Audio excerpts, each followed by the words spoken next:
Bonjour et bienvenue à Brest, au centre d'instruction navale. C'est ici qu'ont lieu les 10e universités d'été de la Défense. Ces 2 jours de réflexion sont un temps fort en ouverture de la rentrée parlementaire. On y aborde les grands sujets de défense entre décideurs français et européens, militaires, industriels ou encore journalistes. Et tout de suite, direction les airs. Pour assurer leur mission de défense aérienne, les pilotes ont besoin de s'entraîner régulièrement. Nous avons suivi l'escadron de chasse de 5 Île-de-France lors de sa campagne de tir en Corse, à Solenzara. Pilotes et mécaniciens nous racontent ces 2 semaines intensives. Décollage incessant, bruit de réacteur permanent, bienvenue sur la base aérienne de Solenzara. Sur la piste, l'escadron de chasse 2-5 Île-de-France et ses Mirage 2000. Les aviateurs de cette unité se sont déployés 2 semaines en Corse pour leur campagne de tir. Les pilotes viennent s'entraîner, tirent sensiblement 6 sens au but par pilote, ce qui correspond à peu près à 10 missions de tir aérien. Et au bout de ces 10 missions, obtiennent une qualification tireur qui leur permet ensuite d'accomplir la mission de police du ciel, donc depuis la plateforme d'Orange. Une mission régalienne, appelée aussi posture permanente de sûreté aérienne, que cet escadron de défense aérienne assure 24 heures sur 24. Avec un seul objectif, garantir la défense du territoire national et des Français.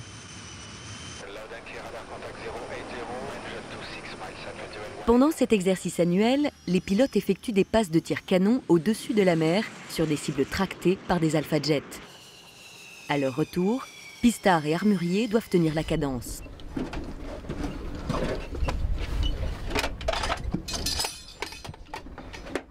En fait, je suis en train de raccorder l'avion. C'est-à-dire que là, en fait, on a le pilote qui a fait une passe.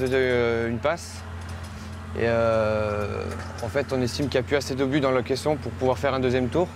Et pour les jeunes pilotes, c'est le baptême du feu. C'est assez physiquement difficile, puisque c'est intense. Tous les jours, on fait 2 à presque 3 vols certaines journées. Un moment fort. C'est la première fois que je faisais ce genre de tir, donc c'est quand même tirer sur une cible qui est tractée par un autre avion. Quand on se dit on se met un peu de pression, on ne veut pas non plus tirer sur l'Alpha Jet devant.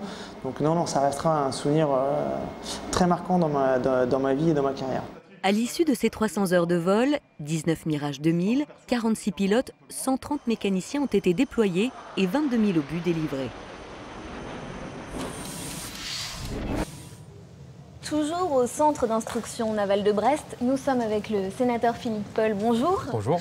Alors on peut dire en quelque sorte que nous sommes sur vos terres. J'imagine que pour vous, c'était important d'être présent à ces universités d'été.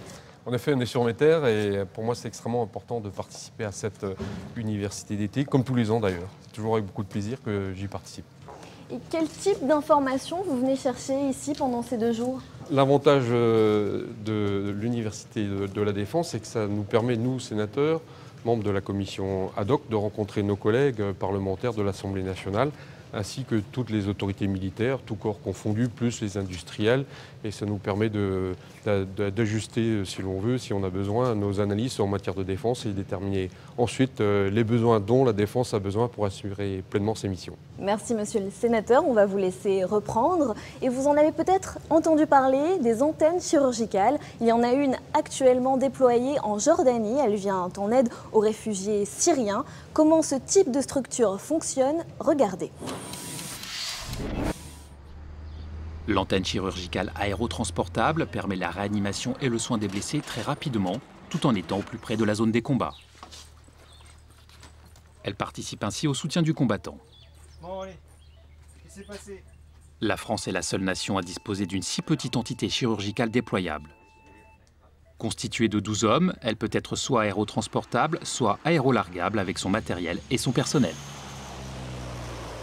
Sur la prise en charge au niveau santé, donc on a le rôle 1 qui est le rôle du médecin d'unité, la médicalisation de l'avant. Donc l'antenne chirurgicale se situe au niveau du rôle 2, donc c'est la chirurgicalisation de l'avant où là on va réaliser les premières interventions chirurgicales qui permettent de stabiliser le patient avant une évacuation vers le rôle 3, où le rôle 3 là on a un hôpital, une structure plus lourde, donc ce qui va être par exemple l'hôpital de Kaya à Kaboul, où là on va avoir plus de spécialistes et plus de moyens. Luxation fracture blanche, qui a durée réduite. Il y a pas mal, là, il n'est pas allergique, il n'y a pas de souci. Totalement autonome pendant plus de 48 heures, elle peut assurer une dizaine d'interventions par jour de gravité moyenne. L'antenne s'articule en 2 parties. Une tente héberge le bloc opératoire et 2 lits de réanimation. Et une autre reçoit sur 10 lits les blessés en attente d'évacuation vers l'hôpital de campagne.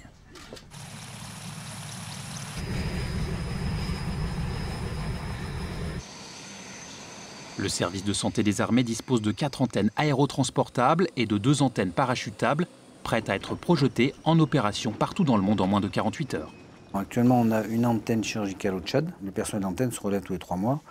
On a une antenne chirurgicale en Côte d'Ivoire à Abidjan, à peu près le même principe de relève tous les 3 mois.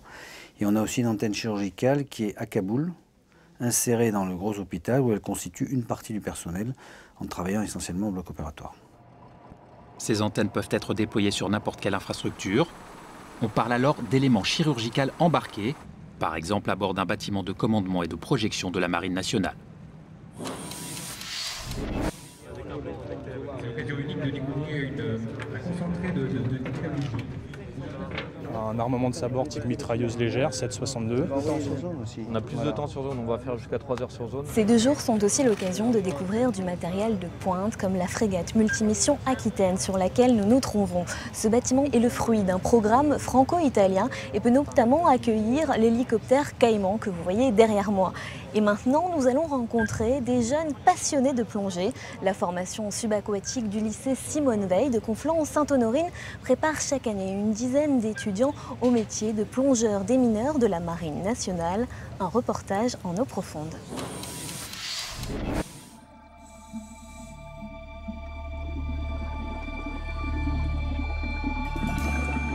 Ils sont âgés de 18 à 24 ans. Ils aiment le sport et la plongée et n'ont qu'un seul but en tête, devenir plongeur dans la Marine nationale. Laurent est l'un d'entre eux. J'ai intégré une formation qui se trouve à Conflans-Sainte-Honorine. Donc c'est une entente entre la Marine nationale et l'Éducation nationale qui nous prépare à la formation de plongeurs démineurs. Appartenant à la 6e promotion en filière subaquatique du lycée Simone Veil de Conflans-Sainte-Honorine, Laurent et ses camarades suivent 10 mois de formation. Leur professeur, Michel Ravoisier, également officier de marine de réserve, les suit tout au long de leur cursus. Cette formation est composée d'une partie sportive, une formation aquatique, une formation technique en plongée qui a réalisé la fosse de plongée de Conflans dans le cadre du plongeur de bord. En plus de cette formation, dans le cadre du lycée, il y a une formation technique en mécanique, en maintenance des moteurs hors-bord, in-board. Pour la Marine nationale, ces plongeurs vont devenir autonomes. Ils vont être capables de se dépanner, je dis bien se dépanner, pas une grosse panne, mais une petite panne dans n'importe quel cas de figure d'utilisation, qu'ils soient sur le terrain ou en entraînement. Depuis l'initiation à la fabrication mécanique jusqu'à la soudure, la formation dispensée au lycée Simone Veil prépare les élèves aux différentes missions des plongeurs de la marine. Tir sportif, permis mer, activités de découverte de la marine, les élèves ont surtout la grande chance d'être situés à proximité de la fosse de plongée de Conflans, où ils peuvent s'entraîner fréquemment, ainsi que de la base de loisirs de Cergy-Pontoise. Un milieu naturel riche pour leur formation. Bon, c'est des marins, donc un marin ça navigue. Donc la meilleure école, à mon sens, c'est la navigation à la voile. Voilà. Donc effectivement, on part donc 2 semaines, 3 semaines en mer sur des voiliers. Donc là, c'était la vie à bord, les plongées, l'écart, la navigation, enfin, le métier du marin, quoi. Ouais. À l'issue de leur formation, les élèves de Conflans partent pour l'école de plongée de la Marine nationale à Saint-Mandrier, où ils signent leur contrat et intègrent le cours plongeur de bord, première étape avant le cours plongeur des mineurs. Donc les élèves de Conflans-Sainte-Honorine participent au cours plongeur de bord. Donc ce cours a pour but de former des plongeurs. Donc tout d'abord, il y a trois items dans ce cours. Une première partie, c'est apprendre à plonger en sécurité. Une deuxième partie, apprendre à travailler sous l'eau pour des travaux, on va dire, de base utiles dans la marine. Et une troisième partie, à diriger un chantier de plongée sous-marine. On a des jeunes qui arrivent, qui sont déjà en partie formés à l'école de Conflans. Le taux de réussite de ces élèves sur le cours plongeur de bord est quasiment de 100%. Ces jeunes marins, issus de la formation subaqua de Conflans-Sainte-Honorine, sont un bel exemple de réussite d'un partenariat entre l'Éducation nationale et le ministère de la Défense. C'est des très bons souvenirs, on a passé de très bons moments, très instructifs aussi. Surtout maintenant, on se rend compte que ça nous a beaucoup servi par rapport au suivi du cours plongeur de bord et qui nous a permis d'être beaucoup plus à l'aise autant en plongée qu'en course à pied et que pour les cours, pour la suivi des cours.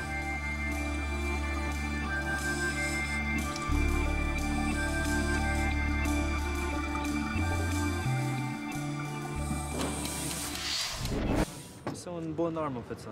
Ils sont des armes les plus utilisées en Afghanistan. C'est pas en voie directe, c'est comme on peut brancher directement. Alors vous pouvez le constater, les présentations sont riches. Actuellement nous sommes avec la députée Paola Zanetti, bonjour. Bonjour. Alors ce sont vos premières universités d'été, est-ce que cela correspond un peu à ce que vous étiez imaginé? Oui, ça correspond à ce que j'avais imaginé de la défense, ses capacités militaires, ses choix stratégiques pour demain. Je suis satisfaite d'être sur un lieu unique où on a un apprentissage complet quand on débute sur la défense et sur ces questions-là. Vous avez pu un peu vous balader à travers ces stands. Ce matin, il y a eu des conférences. Qu'est-ce que vous avez retenu? De quoi a-t-on parlé? On a beaucoup parlé choix stratégiques sur la défense de demain, dans un contexte budgétaire compliqué, dans l'évolution aussi des rapports au monde, et environnementaux, économiques. Et l'importance effectivement que prend la défense dans une question de sécurité nationale et puis de souveraineté nationale. Merci, on va vous laisser poursuivre. Vous n'en avez peut-être pas encore entendu parler, le 25e régiment du génie de l'air. Alors c'est une unité à part, notamment spécialisée dans la remise en état de structures aéroportuaires. Nous les avons suivis, regardez. On les appelle aussi les experts. Spécialistes dans le domaine des travaux d'infrastructures aéroportuaires, le 25e régiment du génie de l'air est une unité unique en son genre.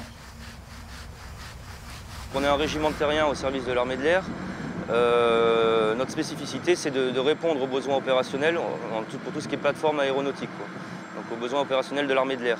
Nous avons nos missions type guerre, donc là c'est en cas de bombardement, réparer le plus rapidement les pistes. Nous avons les missions entre guillemets temps de paix, où là on refait toutes les structures aéronautiques des différentes bases, que ce soit en France ou à l'étranger. Au printemps dernier, nous nous sommes rendus sur l'un de leurs chantiers dans la Corne de l'Afrique, à Djibouti.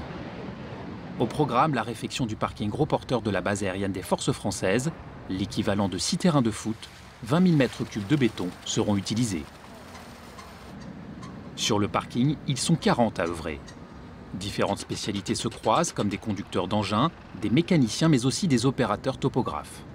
Là, on est en train de régler l'altitude du câble, qui va permettre de déterminer en fait, pour la machine son altitude à elle de la table, pour la hauteur du béton en fait. Ça va lui donner la direction et en même temps l'altitude qu'elle doit poser en béton. C'est bon, on a la bonne hauteur. Pendant la pose de béton, une fois lancé, il faut tenir le rythme, même sous une chaleur étouffante. Attention à ça, faut que ça ressorte. On peut faire des petites pauses, mais on ne peut pas s'arrêter une demi-journée, c'est hors de question. Sinon, elle vient se coller, le béton commence à durcir. Vous avez vu la température, le béton commence à durcir instantanément. Et après, en fait, il y a un phénomène de ventouse en dessous, et du coup, elle colle. Du coup, c'est pas bon. Un chantier d'une grande précision, très difficile, qui permettra au futur avion de transport militaire A400M de se poser à Djibouti.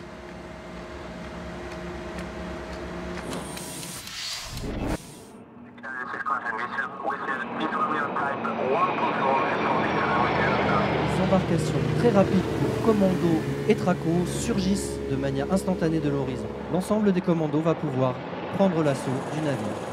Ces hommes sont à la fois capables d'opérer à terre, en mer et sous la mer. Lors de la présentation dynamique, les universitaires vont pu observer le travail des commandos marines et celui des plongeurs démineurs. Ils ont aussi pu admirer différents types d'aéronefs. Et c'est sur ces images que s'achève le journal de la Défense. Merci de nous avoir suivis et rendez-vous le mois prochain sur LCP.